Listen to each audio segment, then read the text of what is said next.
Hello बच्चों, कैसे हो आप लोग। कल हम लोगों ने इक्वेशन ऑफ स्ट्रेट लाइन पे बेस्ड कुछ क्वेश्चंस किए थे। वो एनसीईआरटी के क्वेश्चंस थे। आज मैं अपने असाइनमेंट का क्वेश्चन करवाता हूँ। असाइनमेंट में हम लोग 2-3 क्वेश्चन करेंगे और एक क्वेश्चन को 2-3 टाइप से करना सीखेंगे हम लोग, ठीक है। इससे पहले आप में से जिन स्टूडेंट्स ने, जिन बच्चों ने अभी तक हमारा चैनल सब्सक्राइब नहीं किया है, इसको आप लोग सब्सक्राइब कर लें और बेल का बटन दबाएं ताकि आपके पास नोटिफिकेशंस इजीली पहुंच जाए, ठीक है। कोऑर्डिनेट ज्योमेट्री के अंदर का जो पार्ट है, पहला पार्ट है स्ट्रेट लाइंस। ये बहुत ज्यादा इंपॉर्टेंट है, मैंने पहले भी बताया था। स्ट्रेट लाइन ही अगर अच्छे से पढ़ोगे तब सर्कल समझ में आएगा, पैराबोला, आगे इलिप्स, हाइपरबोला, कोनिक सेक्शन वगैरह के सब पार्ट्स हैं, ये हम अच्छी तरीके से कर पाएंगे, ठीक है। तो इसको बहुत ही केयरफुली करना है। इसके बाद में पेयर ऑफ स्ट्रेट लाइन भी करवाऊंगा, जो सीबीएसई स्कूल लेवल के सिलेबस में तो नहीं है, बट कॉम्पिटिटिव एग्जाम में जैसे नीट जेईई मेन में, एडवांस में इसके क्वेश्चंस पूछे जाते हैं, ठीक है। तो आज हम लोग असाइनमेंट के कुछ क्वेश्चंस करते हैं। असाइनमेंट का question number 7, if two vertices of an equilateral triangle are 0, 0 and 3, find the third vertex. Third vertex क्या होगा ये हमें फाइंड करना है, ठीक है। इसको हम 2-3 तरीके से कर सकते हैं। पहला जो सबसे आसान मेथड है, फर्स्ट मेथड,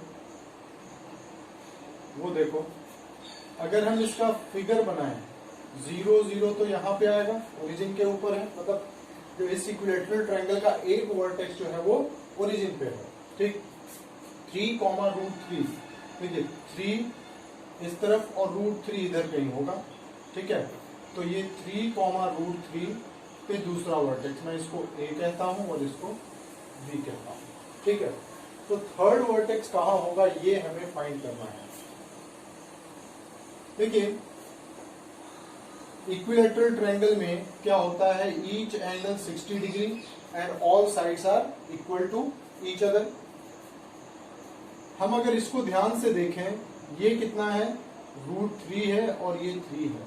ये एंगल निकालो कितना आएगा, tan अल्फा होगा √3/3 यानी कि 1/√3।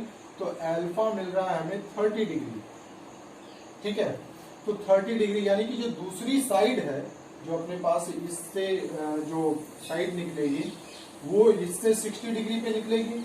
ये टोटल एंगल 90 डिग्री का होता है, तो ये एंगल कितना बच गया, 60 डिग्री। यानी ये तो समझ में आ रहा है हमें कि थर्ड जो वर्टेक्स है वो वाई एक्सिस पे होगा कहीं, ठीक है। अब देखो ये वाला डिस्टेंस कितना है, क्योंकि साइड्स भी इक्वल होते हैं, तो जो ये वाला डिस्टेंस होगा उतना ही डिस्टेंस इस तरफ लिखेंगे हम। तो ए बी डिस्टेंस क्या आ जाएगा बताइए। ए बी डिस्टेंस हम या तो पाइथागोरस थ्योरम लगा के हाइपोटेन्यूज निकाल ले, डिस्टेंस फॉर्मूले से लगा लेते हैं।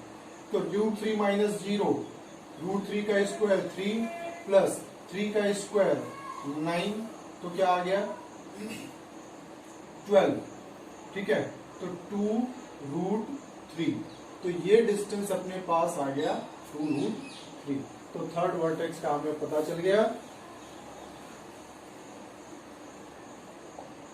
0, 2√3, क्योंकि y एक्सिस पे है तो 0, 2√3।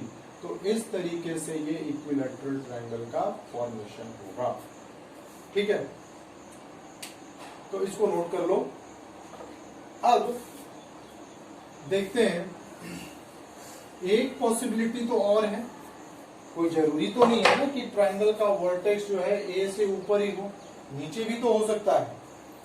मतलब यहां इस साइड से, ये जो हमारी साइड है, इस साइड से ये जो हमारी साइड थी, इस साइड से 60 डिग्री का एंगल फॉर्म हो रहा है। तो देखो ये इस तरफ 60 डिग्री बना, इस तरफ भी तो 60 डिग्री बन सकता है, तो ये ऐसी पॉसिबिलिटी है, ठीक। अब इस केस में देखिए यहां पे ये अपना 30 डिग्री, तो ये कितना आ जाएगा 30 डिग्री। दोनों साइड्स तो आपस में इक्वल होंगे, इसका मतलब कि ये जो है परपेंडिकुलर बाइसेक्टर की तरह काम करेगा, ठीक। तो तीसरी पॉसिबिलिटी क्या है, ये जो परपेंडिकुलर बाइसेक्टर बनेगा तो ये वर्टेक्स जो है इसका इमेज ही तो होगा, तो x तो उतना ही होगा √3 का साइन चेंज हो जाएगा क्योंकि ये फोर्थ क्वाड्रेंट में था। तो दूसरी पॉसिबिलिटी क्या है, और 3 कॉमा माइनस रूट 3। तो इस तरीके से हम लोगों ने ये क्वेश्चन कर लिया। ठीक है, अब एक और मेथड जो है वो मैं करवाता हूं आप लोगों को। देखें, ये वाला तो सिंपल ग्राफ से हमने सिंपल इसलिए कर लिया क्योंकि एक वर्टेक्स ओरिजिन पे था, तो हमारे लिए ये एंगल कैलकुलेट करना काफी आसान था। ठीक है, वैसे अगर कोई दूसरा क्वेश्चन आ जाए तो उसके लिए क्या मेथड है जो देखते हैं।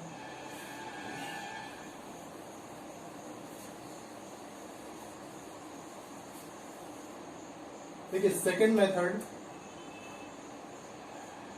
एक वर्टेक्स हमने ए बी और सी, ये 0 0 कर लिया। ये कितना था, 3 कॉमा रूट 3। इसको मैं x कॉमा वाई कंसीडर कर लेता हूं। ठीक है, तो जब हम इसको x कॉमा वाई कंसीडर करेंगे, देखिए, तो A B is equal to क्या होगा, बी सी, क्योंकि साइड्स आपस में इक्वल है। ठीक, यानी कि A B square is equal to B C square, ये भी लिख सकते हैं। ए बी स्क्वायर कितना होगा, रूट 3 माइनस 0 यानी 3 प्लस 9 बी सी, तो x माइनस 3 का स्क्वायर, y माइनस रूट 3 का स्क्वायर। तो ये रिलेशन आ गया अपने पास। तो यहां से x square plus 9 minus 6x plus y square plus 3 minus 2 root 3y is equal to 12, यानी x square plus y square minus 6x minus 2 root 3y is equal to क्या, 0। ये रिलेशन आ जाएगा, 12 से 12 कैंसिल। अब यहां से हमारे पास एक इक्वेशन मिल चुकी है। अब हम सेकेंड ये भी लिख सकते हैं कि AC is equal to A B, यानी कि AC square is equal to A B square, ये भी लिखा जा सकता है। देखिए, AC स्क्वायर, AC तो x square plus y square, ये लिख सकते हैं। AB कितना आ जाएगा, अगेन 12, तो x square plus y square is equal to क्या आ गया, 12 आ गया। एक इक्वेशन अपने पास ये मिल चुकी है। अब इन दोनों को साइमल्टेनियसली सॉल्व करके हम लाइन की इक्वेशन x और y की वैल्यू फाइंड कर सकते हैं। देखो करेंगे क्या, सबसे पहले तो ये कर लेते हैं, x square plus y square की वैल्यू यहाँ रख देते हैं 12 minus 6x minus 2 root 3 y equal to 0। तो 2 तो कॉमन आ गया, 6 minus 3x minus root 3y equal to 0। तो यहां से y equal to 6 minus 3x upon root 3। ये एक रिलेशन अपने पास मिला है, इसको इसमें सब्स्टिट्यूट कर देते हैं दोबारा, तो x में पूरा इक्वेशन आ जाएगा और आप x की वैल्यू फाइंड कर सकते हैं। ठीक है, ये वैल्यू आपको अपने आप फाइंड करनी है, x और y आप इस इक्वेशन को सॉल्व करके निकाल सकते हैं। अब एक मेथड में और आपको बताता हूं, शॉर्टकट मेथड, जिससे अगर किसी ट्रायंगल के दो वर्टिसेज अगर गिवन हो, थर्ड वर्टेक्स अगर आपको फाइंड करना हो तो डायरेक्ट आप वो फॉर्मूला अप्लाई कर सकते हो। ठीक है, अगर ट्रायंगल के किसी इक्विलैटरल ट्रायंगल के दो वर्टिसेज गिवन हो, थर्ड वर्टेक्स फाइंड करना है, तो हमें उसके लिए फॉर्मूला ये लगाना है, x1 plus x2 minus plus root 3 into y2 minus y1 upon 2, ये x का कोऑर्डिनेट हो गया।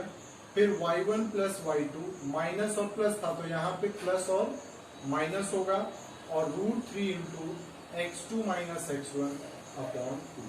तो ये अपने पास थर्ड वर्टेक्स का कोऑर्डिनेट आ जाएगा। ठीक है, जैसा कि ये क्वेश्चन था, देखो x1 y1 0 0, x2 y2 3 comma root 3। तो देखिए थर्ड वर्टेक्स मैं लिख रहा हूं, क्या आएगा, x1 प्लस x2, तो 0 plus 3 minus plus root 3 into y2 minus y1 तो y2 तो √3 माइनस 0 अपॉन 2, फिर y1 प्लस y2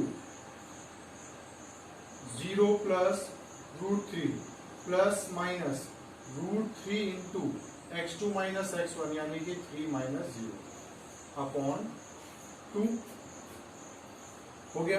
देखिए 0 प्लस 3 माइनस प्लस 3 अपॉन 2, ठीक। फिर यहाँ पे √3 प्लस माइनस 3√3 अपॉन 2, तो 3 minus 3 upon 2 comma 3 plus 3√3 upon 2। देखिए इसका माइनस और इसका प्लस, फिर सेकंड क्या है 3 प्लस 3 अपॉन 2 और 3 माइनस 3√3 अपॉन 2। इसको सिंप्लीफाई कर लेते हैं, ये आ गया 0 कॉमा 4√3 अपॉन 2, तो 0 कॉमा 2√3 और 3 प्लस 3 6 अपॉन 2 हो गया 3, और ये माइनस 2√3 अपॉन 2 तो माइनस √3। यही अपना वर्टेक्स आ रहा था जब हम लोगों ने सॉल्व किया था, ठीक है।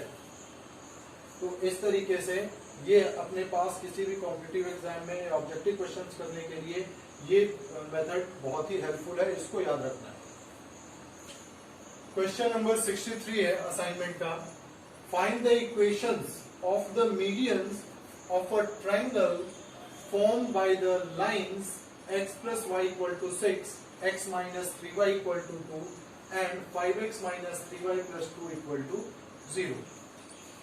इन तीनों लाइन से फॉर्म होने वाला जो ट्रायंगल है, जैसे ये x plus y equal to 6 है, ये x minus 3y equal to 2 है, और ये 5x minus 3y plus 2 equal to 0 है। इन तीनों लाइन से फॉर्म होने वाला जो ट्रायंगल है, ये ट्रायंगल, ठीक। अब इस ट्रायंगल के जो तीनों मीडियंस हैं, उन मीडियंस की इक्वेशन फाइंड करनी है, ठीक।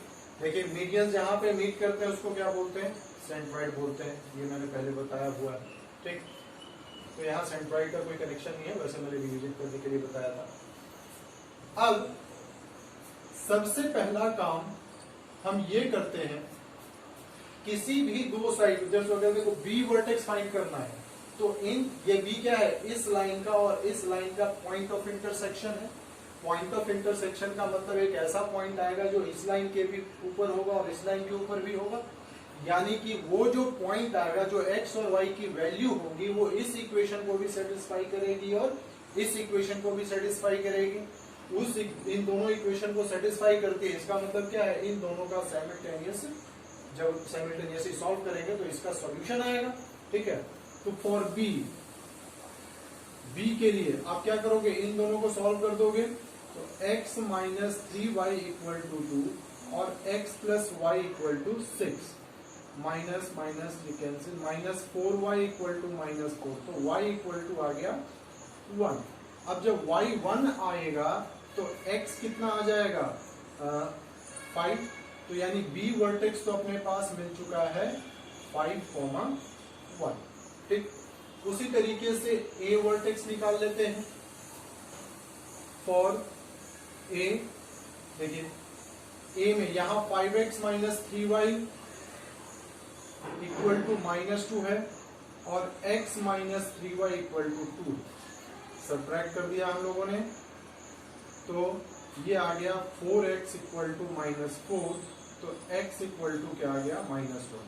तो x तो आया माइनस 1, x जब माइनस 1 आएगा तो y कितना आ जाएगा, देखें 3y इज इक्वल टू कितना था, x माइनस 2, तो माइनस 1 माइनस 2 तो माइनस 3, y भी माइनस 1, ठीक। अब c निकाल लेते हैं। फॉर c क्या है, इन दोनों का पॉइंट ऑफ इंटरसेक्शन है, तो ऐसा कर लेते हैं कि ये 5x माइनस 3y, इसको मैं 3 से मल्टीप्लाई कर देता हूं, तो 3x plus 3y equal to 18 और 5x minus 3y is equal to minus 2।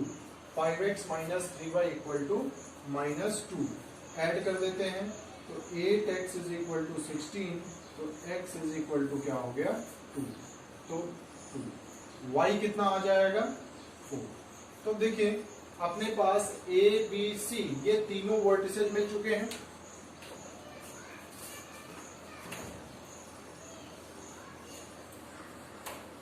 मैं वैसे करता हूं,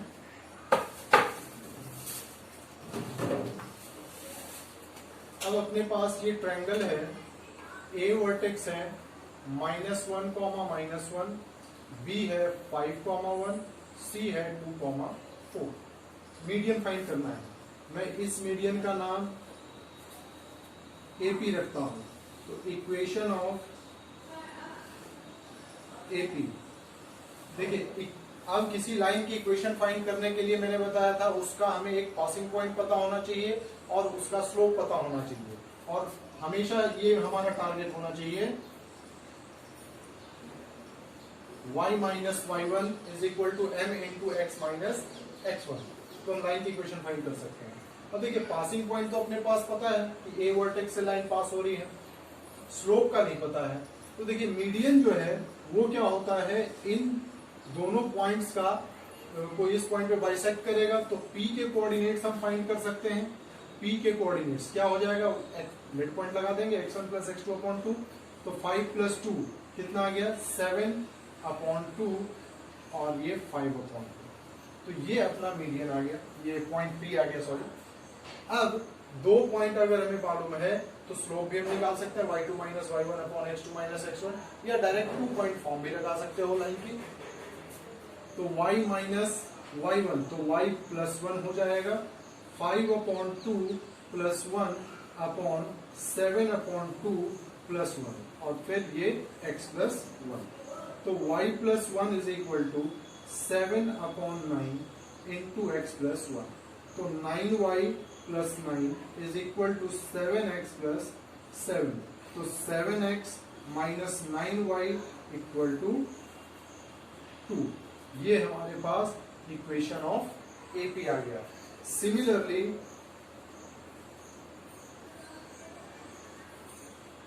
you can find the equations of, मैं इसको B, Q और C R लिख देता हूं, B, Q and C R, ठीक है। बाकी के क्वेश्चंस हम लोग नेक्स्ट क्लास में करेंगे, ठीक।